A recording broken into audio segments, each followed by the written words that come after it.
नमस्कार साथियों, एक बार फिर से आपका स्वागत है हमारे चैनल पे।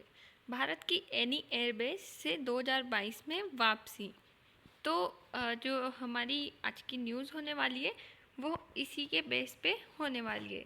India pulled out of Tajikistan strategically important Ayni airbase in 2022। Here's why. तो इसका हम एक बार जो है परिचय देखें तो भारत और तजाकिस्तान के बीच सामरिक सहयोग का प्रतीक रहा एनी एयरबेस मध्य एशिया में भारत की पहली सैन्य उपस्थिति का केंद्र था। ये तजाकिस्तान की राजधानी दुशांबे से लगभग 15 किलोमीटर दूर स्थित है। भारत ने 2002 से 2010 के बीच इस एयरबेस को आधुनिक तकनीक और इंफ्रास्ट्रक्चर से उन्नत किया, जैसे कि 3200 मीटर लंबा रनवे, अत्याधुनिक रडार सिस्टम और विमानों के रखरखाव के लिए हैंगर, ये सब चीज़ें वहाँ अवेलेबल है। इस बेस के जरिए भारत को अफगानिस्तान और पाकिस्तान की गतिविधियों पर निगरानी रखने को सुविधा मिलती है। साथ ही साथ चीन की पश्चिमी सीमा पर रणनीतिक दृष्टि रखने में और मध्य एशिया के साथ सैन्य राजनयिक संबंधों को सशक्त करने का अवसर भी मिला है। हालांकि 2022 में भारत ने कई भू राजनीतिक दबाव और व्यवहारिक कारणों के चलते इस बेस से अपनी उपस्थिति वापस ले ली। रणनीतिक महत्व से ये किस प्रकार से इम्पोर्टेंट है, तो ये हमारे लिए, जैसे कि इसकी एक जोग्राफिकली सिचुएशन देखें तो एनी एयरबेस तजाकिस्तान के मध्य में स्थित है, जो अफगानिस्तान की सीमा के केवल 100 किलोमीटर दूर है। ये भारत को दक्षिण एशिया और मध्य एशिया के बीच एक रणनीतिक पुल प्रदान करता है, ब्रिज का काम करता है। सुरक्षा और निगरानी बेस से भारत को अफगानिस्तान, पाकिस्तान और चीन की गतिविधियों पर नज़र रखने की क्षमता मिलती थी। ये आतंकवाद विरोधी अभियानों और क्षेत्रीय सुरक्षा रणनीति का अहम हिस्सा था। चीन और पाकिस्तान पर रणनीतिक बढ़त, जैसे कि एनी बेस भारत के लिए चीन पाकिस्तान एक्सिस जो CPEC क्षेत्र की निगरानी का बिंदु था।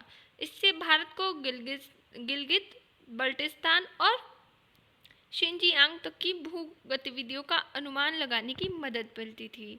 रूस चीन प्रभाव क्षेत्र में भारत की मौजूदगी किस प्रकार है, तो ये भारत को रूस और चीन के पारंपरिक प्रभाव क्षेत्र में एक सक्रिय उपस्थिति देता था। मध्य एशिया में भारत की सॉफ्ट पावर और डिफेंस डिप्लोमेसी का प्रतीक था। ऊर्जा और संपर्क नीति में योगदान किस प्रकार है, तो मध्य एशिया के तेल और गैस भंडार तक पहुंच के लिए एनी एयरबेस लॉजिस्टिक समर्थक केंद्र के रूप में उपयोगी था। ये कनेक्टिविटी और क्षेत्रीय संतुलन की भारत की नीति का हिस्सा था। भारत की इसमें क्या क्या भूमिका है, तो रनवे का विस्तार जो 3200 मीटर है वो भारत की हिस्सेदारी में था।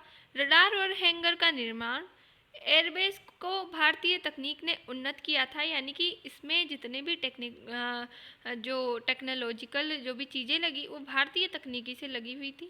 संचालन तजाकिस्तान के नियंत्रण में था, पर तकनीकी सहयोग भारत का था।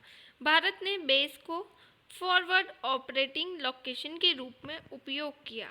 वापसी 2022 के प्रमुख कारण क्या थे, तो RU रूस का दबाव, तजाकिस्तान रूस के सैन्य गठबंधन जो CSTO है उसमें है, CN चीन का प्रभाव, जैसे कि चीन नहीं चाहता था कि भारत उसकी सीमाओं के पास सक्रिय रहे।